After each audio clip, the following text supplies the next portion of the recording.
Salt clung to the air like memory. My veil fluttered as I stepped out, wind brushing my neck like a warning. The gravel crackled under my heels, sharp, loud, final. He turned. Uniform pressed metals polished. Mouth slightly parted. Calder Wilde. The man who watched me bleed in jail. Now watching me marry someone else. And I didn't even blink. Where are you listening from tonight? Tap subscribe. This isn't the love story they expected. They called Duskwind Haven a place where time slept. Shutters always half-closed, flags, always crisp and people. Always watching. Calder Wilde wore the town like a second uniform. Every step, every nod measured and sharp. I used to love that about him. The certainty, the stillness. It made my music feel safe. He came to one of my student recitals, stood in the back, arms folded.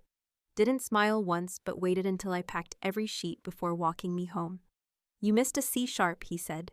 I was too busy trying not to cry. I laughed. He didn't laugh back, but his fingers brushed mine, and that was louder than laughter. The first year felt like a black and white film.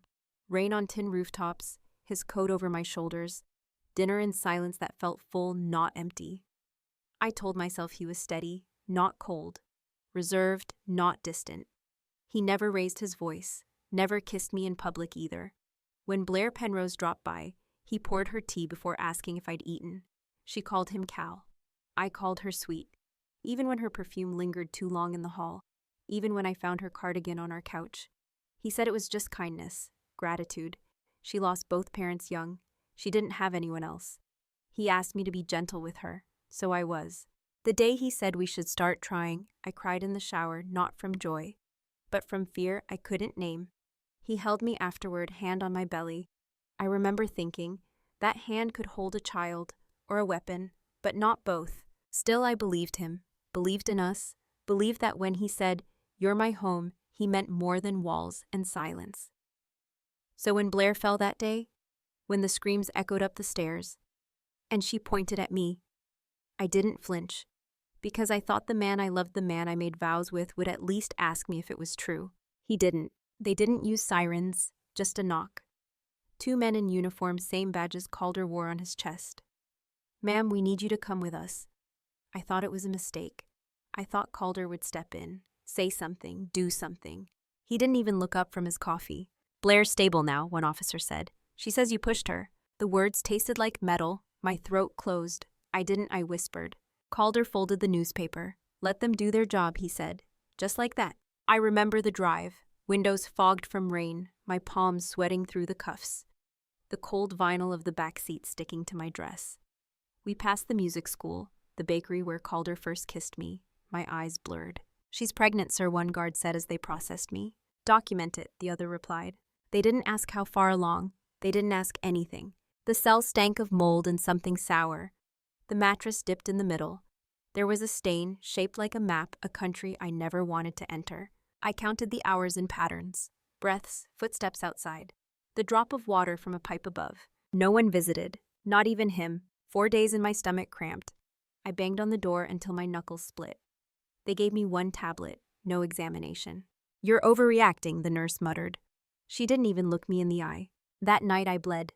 Thick, slow, ruinous. I screamed. No one came. The next morning they moved me to medical. The lights buzzed overhead. The sheets were stiff, crusted with bleach.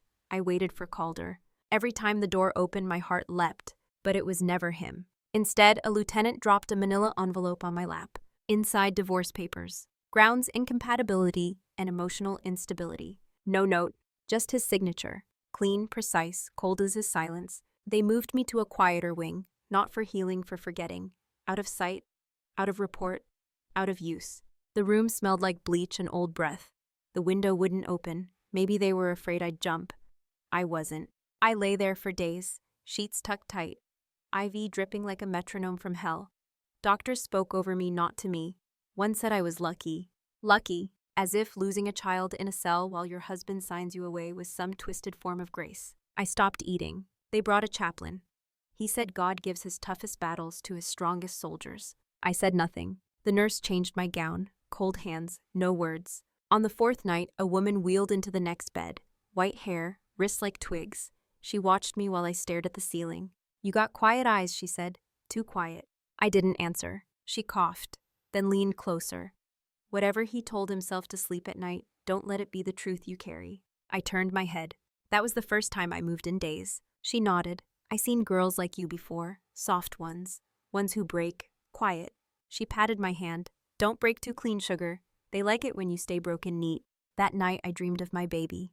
Not a face, just a heartbeat, strong, then gone. I woke up screaming. For once they didn't sedate me. I sat up, swung my legs down, felt the tile cold sticky. I didn't cry, didn't rage. I just breathed, in and out, until it hurt less.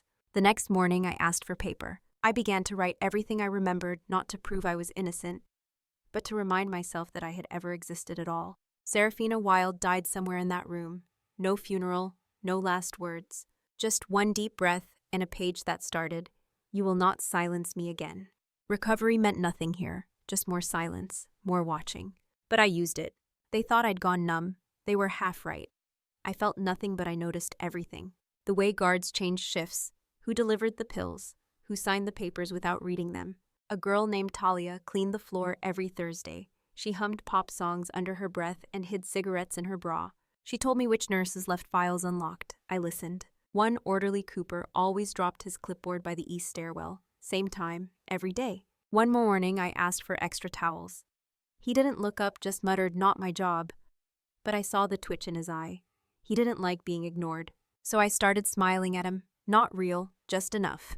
He started leaving me magazines, then a pen, then a folder. No one knew I was rebuilding, least of all me. At night I copied names, ranks, behavior patterns. I didn't know what I'd use them for, only that I might need them. I traced every humiliation with ink, every silence Calder gave me, every tear Blair painted onto her perfect cheeks. There was no one to send the folder to, no one to believe me. But that wasn't the point anymore. This wasn't about proving I didn't push her. It was about remembering who I had been before I gave everything to someone who let me rot without blinking. One afternoon I caught my reflection in the cracked mirror above the sink. Hair limp, skin sallow, eyes that didn't blink fast enough. I stared for a long time. Then I said aloud, "He's not worth mourning." My voice cracked, but it held. Something inside me shifted. Like a door I hadn't noticed just clicked open. I pressed my fingers to the glass and whispered, "You don't belong to him anymore." And for the first time since the knock at the door, I almost believed it. Freedom didn't come with a ribbon, it came with a stamp. 4 years, 7 months, released for good behavior. No apology, no acknowledgement, no one waiting outside. Just a dusty sidewalk and a sky too wide to trust. I carried one book and a few clothes, a cracked journal, and a name I no longer wanted. Seraphina Wilde, the guard called. I didn't turn around. She was gone. I took a bus east, didn't tell a soul. Rode for 12 hours, changing seats every few stops like I thought Blair might be chasing me. She wasn't. People like her don't chase. They wait smiling safe in the lives they stole. In Charleston, I found a room above a bakery. Smelled like yeast and burnt sugar. The mattress squeaked when I sat, but it held. I found a job washing dishes in the back of a diner, then bussing tables, then handling receipts. Numbers made sense. Unlike people, I got certified in bookkeeping 6 months later, changed my name to Nina Wakefield. Clean slate, no questions, no pity. Every dollar I earned went 2 ways. Half to a fund I called Next Life. Half to a locked drawer labeled Debt. Not mine, theirs. I didn't stalk them, didn't call, didn't watch from across the street. But I remembered their voices, their smells, the way Calder used to tap his ring on glass when he was about to say something cruel but didn't want to admit it. The way Blair covered her lies with fake giggles and real perfume. They moved on. I moved forward. There's a difference. 2 years in, I met a man named Thatcher Hayes. He ordered lemon tea and read quietly every Thursday afternoon. Didn't stare, didn't ask. He saw me, not Seraphina, not Nina, just me. And one day he asked, "Would you ever start over? If you knew no one from the past could follow." I looked him in the eyes, and for the first time in years, I said yes. Thatcher proposed on a Sunday. Rain tapping soft against the window, jazz, low in the background, his hand warm around mine. "I don't care what came before," he said. "I just want to build what comes next." I didn't cry, didn't tremble. I just nodded. "Yes," I said, "let's build it." 2 weeks later, we chose a venue. Old theater in Duskwind Haven. Velvet curtains, sea air just beyond the archways. The very place Calder once said, "You're too simple for spaces like that." I booked it anyway. Name on the invitation, Nina Wakefield and Thatcher Hayes. but the envelope typed with precision. To Mr. Calder Wilde and Miss Blair Penrose. No return address, no message. Just an invitation to witness what they never destroyed. Thatcher never asked why. He just said, "I'll stand wherever you need me to." I said, "Right next to me." The day we mailed the cards, I stood at the postbox, thumb trembling slightly. This wasn't revenge. It wasn't closure. It was something colder, cleaner. Letting them see, without touching. Letting them ache, without answering. Because forgiveness was never mine to give. And my silence, that would be louder than anything they could ever scream. The theater gleamed like a secret kept too long. Velvet seats, ornate moldings, curtains the color of dried blood. It took me 2 visits to stop shaking. "This place is stunning," the planner said. "Vintage, intimate, timeless, just like the lies they told." I chose the aisle walk to be slow, not dramatic, deliberate. I wanted every step to echo. I adjusted the guest list carefully. Investors from Charleston, Thatcher's team, my students, no one from the past. Except 2. We seated Calder and Blair dead center 3rd row, close enough to see me smile, far enough to do nothing about it. The name card said Mr. and Miss, no titles, no ranks. They stripped me once I returned the favor. Rehearsals ran smooth. Lighting crew asked about angles. I told them make it soft, like something fading. Dress fitting I chose silk, ivory, no lace. The bodice hugged me like truth. The train swept like memory. The veil I left it sheer. Let them see me, all of me, everything that survived. I added one detail Thatcher never saw, a small brooch pinned inside my sleeve. A baby's name etched on silver.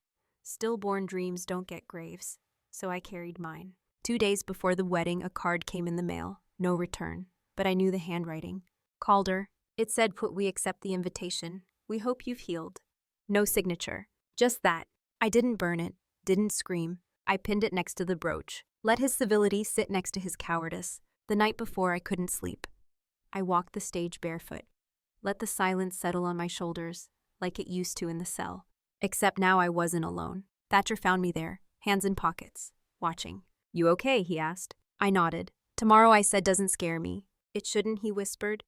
"You already lived through hell." He kissed my forehead.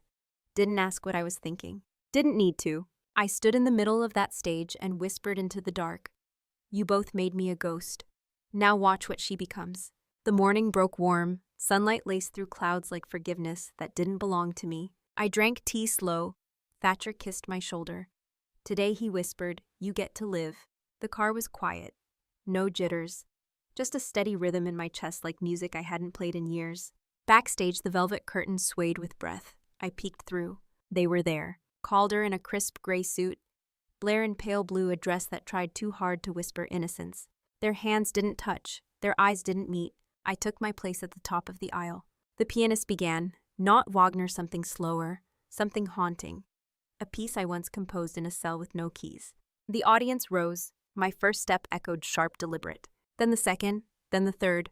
The theater held its breath. Calder blinked twice, his jaw set. Blair's hand trembled. She gripped the program like it might save her. I didn't look at them again. I looked at Thatcher, at safety, at choice, at everything they said I'd never have again. When I reached the altar, the officiant smiled gently. I believe the bride has something to say. This was the moment. I took the mic, fingers steady. Before I vow forward, I said I want to acknowledge the pieces of me that weren't supposed to survive. The room stilled. I was once a name on a report, once a story no one checked twice, once invisible. I turned slowly to face them. But I learned something in the silence they left me in. You don't have to scream to be unforgettable. Calder flinched. Blair paled. I looked right through them and smiled. I vowed to never let someone else define my worth again. To never beg to be believed. To never love blindly. I turned back to Thatcher. And I vow to love only the ones who see me. He took my hands, eyes full, heart open. We kissed. Applause. Soft. Real. As we walked back down the aisle, I felt Calder stand. Felt Blair stumble. I didn't look. That would have been too generous. Outside, the sun warmed my face. Salt air brushed my cheek. The breeze didn't feel like a warning anymore. It felt like a beginning. The door shut behind us. Thatcher squeezed my hand. "You okay?" he asked. I looked straight ahead. Now I am. I didn't expect him to follow. But I should have known Calder Wilde never liked being dismissed. The moment we stepped outside, he broke from the crowd, crossed the steps, still buttoned to the throat in that uniform he worshipped more than his vows. Seraphina, his voice cracked. That name again. the one he threw away. I turned, but not to welcome him. To face the man who made my ribs his battleground and my silence his comfort. You should leave, I said calmly. Thatcher stood beside me, jaw tight, shoulders wide. He didn't speak. He didn't have to. I didn't know, Calder said. I thought she said. I raised my hand, not to stop him, to show him something. The brooch, silver, etched with a name no one ever held. His eyes widened. He staggered back like it burned. You didn't come, I said. Not once. He shook his head, tears threatening. I thought you were guilty. I was pregnant, Calder. My voice barely above wind. And you sent me away. Behind him, Blair hovered. Mascara smudged cheeks flushed. She looked less like a threat, now more like a bad habit left too long. You ruined everything, she spat. I gave him everything. I almost laughed. Almost. But pity doesn't wear white. Thatcher reached into his pocket and pulled out a small envelope. Here, he said to Calder. What's this? Calder asked. The contract your father asked me to review last month. The one you were counting on. Calder blinked. Thatcher smiled sharp and kind all at once. I'm the man you never saw coming. Calder opened the envelope, skimmed the first line, palmed the edge like it might disappear. Your proposal's declined, Thatcher added. Consider it a wedding gift. Blair lunged. I loved you, she screamed at Calder. You were supposed to protect me. He didn't answer. He just stared at the paper and then at me. You planned all this, he whispered. I tilted my head. No, I just healed louder than you expected. He stepped back. The crowd watched. Whispers turned into gasps. Someone muttered, didn't he send her to prison? Another voice replied, and still thought he deserved her forgiveness. The weight settled, not on me, on them, for once. As they walked away separate, now fractured, I let my shoulders fall, not in surrender, in release. Later that night, I stood on the balcony of the old inn. Thatcher behind me, arms wrapped soft. Below us, the ocean breathed, waves folding like pages. I pulled the brooch from my sleeve, held it in my palm, then gently let it fall. It caught the moonlight once, just once, before the tide took it. Thatcher didn't ask. He just kissed the top of my head and said, You're not done becoming. I smiled. Because I wasn't. Some people say healing is loud. Mine wasn't. It came in cups of tea I brewed just for me. In music, I played without trembling. In days, I didn't check the lock twice. I kept the name Nina Wakefield. It wasn't perfect, but I built it with my own hands. Thatcher and I never talked much about Calder after that, or Blair. They vanished the same way they came through shadows and shame and stories no one wanted to hear again. Sometimes I wonder if he ever tells the truth now. If he wakes up hearing the echo of a door he let close. But I don't wait for answers anymore. Instead, I teach. I sit beside little girls with quiet eyes and hands that flinch at sound. I teach them scales, but more than that, I teach them how not to shrink. I tell them you don't owe anyone your softness. Because I learned the hard way, not everyone who says they love you knows how to hold you with care. You ask me if I've forgiven him. I'll say this. I forgave myself for staying too long, for loving too hard, for believing silence was safety. That's enough. Now it's your turn. Has anyone ever turned their back on you when you needed them most? Did you forgive them? Or did you rebuild without them? Drop your story in the comments. And if you want more confessions like this, subscribe. I have more to tell.